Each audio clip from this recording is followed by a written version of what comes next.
добре дојде за делегацијата на ВМРО ДБМН и председателот доктор Кристијан Мицкоски. Можам да кажам дека имаме еден позитивен пример да главните политички конкуренти на наредните избори доаѓаат во рана фаза во Стопанската комора и во другите комори, во кои што концепираат мислења од бизнесмените за концепирање на нивните програми. Тоа е значајна новина, што ќе овозможи да во програмите на политичките партии бидат внесени вистинските прашања кои што се од интерес за бизнисот. Покрај многуте прашања, бидејќи дискусијата беше долга, се поставија многу прашања, јас ќе покушам да бидам краток и концизен. За нас е значајно да продолжи неколкуте приоритетни работи кои што ги цело време заговараме, а тоа е континуиран диалог со бизнис заедницата. Дефинирано еден добро рече денеска, целните групи можат да бидат вакви и онакви за определен период, али бизнисот мора да биде целна група преку цела година и за време на целиот мандат на било која влада. Затоа што тоа во една држава како што сме нашата, на што почива.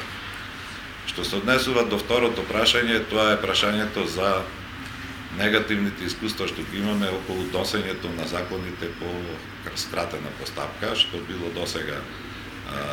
користено доста често заради веројатно притисоците во кои работат политичките субјекти во владата. Сепак мислам дека кога се носат стратешки закони што имаат влијање на бизнисот, е многу значајно и многу битно да се остави простор за консултирање со бизнис заедницата, без разлика на последиците на одлагањето за 15, 20 дена или 2 месеци, затоа што имплементацијата него може да доведе до поголеми проблеми. Третото прашање што го разговаравме за некои конкретни иницијативи кои што ни ги предочи председателот. Ние можеме да слушнеме од него за некои размислувања кои што доколку ја добијат довербата на народот и додека дојде до формирање на влада, ќе се устелат некои решенија и тие се ставени во интерес на бизнисот и за нив се дискутира што е определена реорганизација, приоритети во државната администрација, концепирање приоритети во работењето и така натаму. Имаше различити мислења околу тоа и мислам дека таа дискусија ќе продолжи понатака и ќе биде поставена на принципијална основа. Она што сакам да го истакнам е тоа дека ние долги години со господинот Мицкоски водиме тука во комората диалог по различните основи. Он е универзитетски професор, он беше и директор на нашата најголема компанија и соработувавме во тоа својство и соработуваме како председател на најголемата опозициона партија. Секогаш сме имале можност да разговараме на ниво кое што ќе открива определени наши активности и можности да придонесеме во надминувањето на слабостите на функционирањето на системот до сега, па и сега она што разговараме е тоа како да придонесеме и како бизнис заедница и како еден од главните политички субјекти во државата, да диалогот се држи отворен, да грешките што се прават не се повторуваат,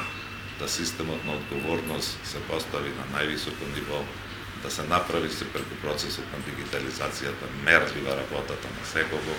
и не субјективно да се мисли дека некој има против некого, него на база на тие објективни критериуми се најдат излезни решенија и за администрацијата и за проблемите со кои што се соочува јавниот сектор, затоа што разликите меѓу приватниот и јавниот сектор секој ден ќе се зголемуваат ако продолжиме на ваков начин. Тоа за мене е многу значајна работа, затоа што на таков начин се отвараат можности и перспективи за она со што председателот ја почна и денешната дискусија, а е најзначајно и затоа го оставам за на крај да го потенцирам, дека он ветува предвидливост. За бизнисот е најзначајна предвидливоста.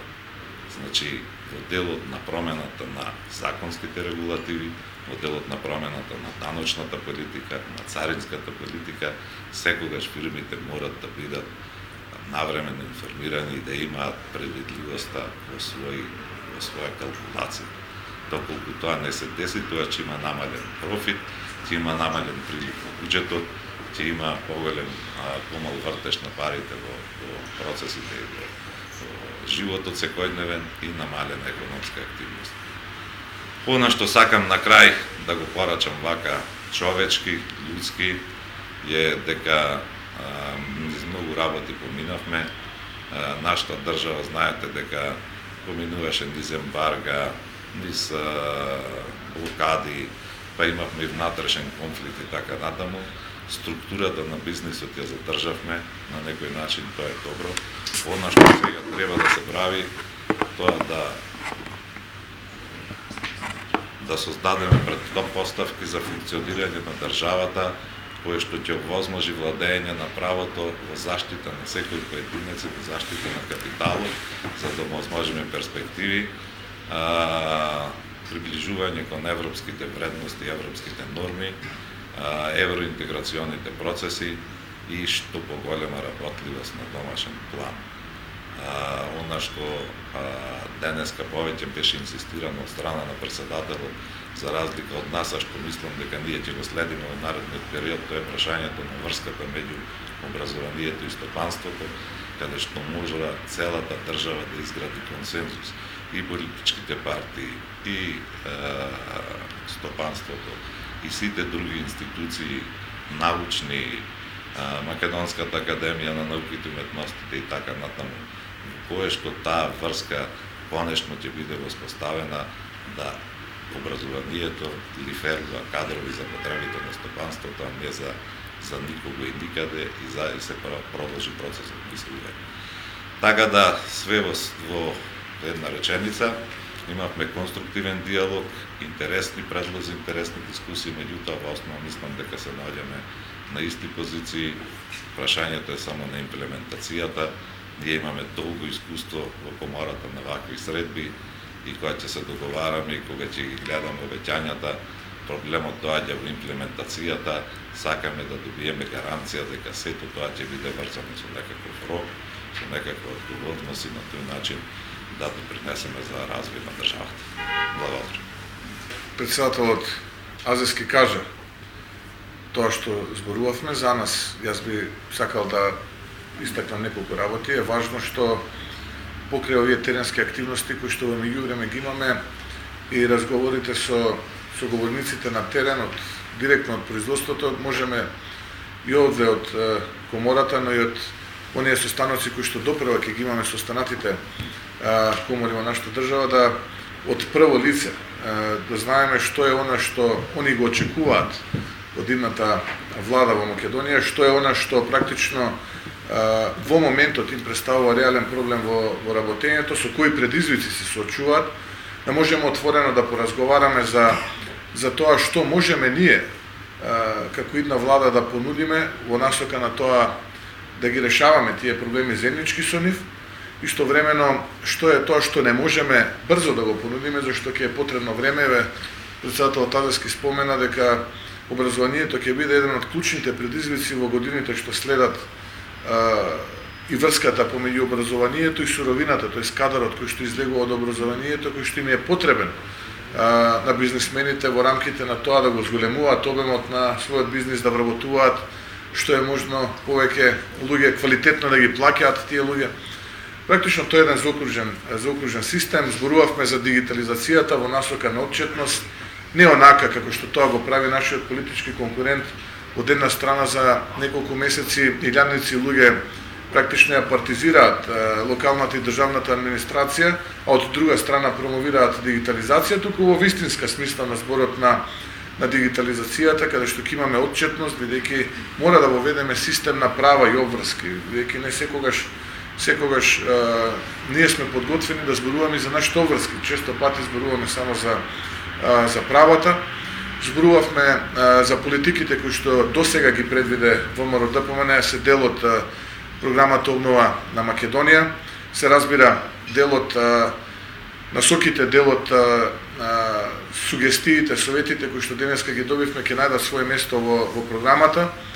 Знаете, програмата ќе биде детална со рокови, со буџети, сето тоа ќе биде детализирано во тоа четиво и мислам дека ќе предизвика сериозно внимание во јавноста, барем исто онакво какво што добив чувство дека денеска на оваа попладнена средба дека во Стопанската комора на Македонија предизвика внимание од присутните. Не можеме, се разбира, да ветуваме се и се што, не можеме да ветиме дека сите проблеми ќе ги решиме во рамките на еден 4-годишен мандат, но ветуваме дека ќе работиме честно, отчетно, одговорно, макотрпно, ќе бидеме вистински партнер на бизнисот во државата, затоа што реалниот сектор е многу значаен за развојот на Македонија, бидејќи се почива практично на тоа, доколку имаме здрав реален сектор, ќе имаме повеќе пари во буџетот, со повеќе пари во буџетот ќе можеме да инвестираме и во здравство, и во образование, ќе можеме повеќе да инвестираме во инфраструктура, а со тоа ќе можеме да интервенираме и во насока на подобрување на квалитетот на живот на нашите сограѓани, да не ни се случува ова што денеска ни се случува, тоа е масовната миграција од нашата држава. Тогата приказна накратко, имавме една многу корисна, успешна средба на која што дискутираа партнери, ние како најголема политичка партија, опозициона во моментот, од другата страна представници на Стопанската комора на Македонија. Мислам дека излековме многу поуки од оваа средба и дел од тие предлози ќе бидат дел од нашата програма обнова на Македонија.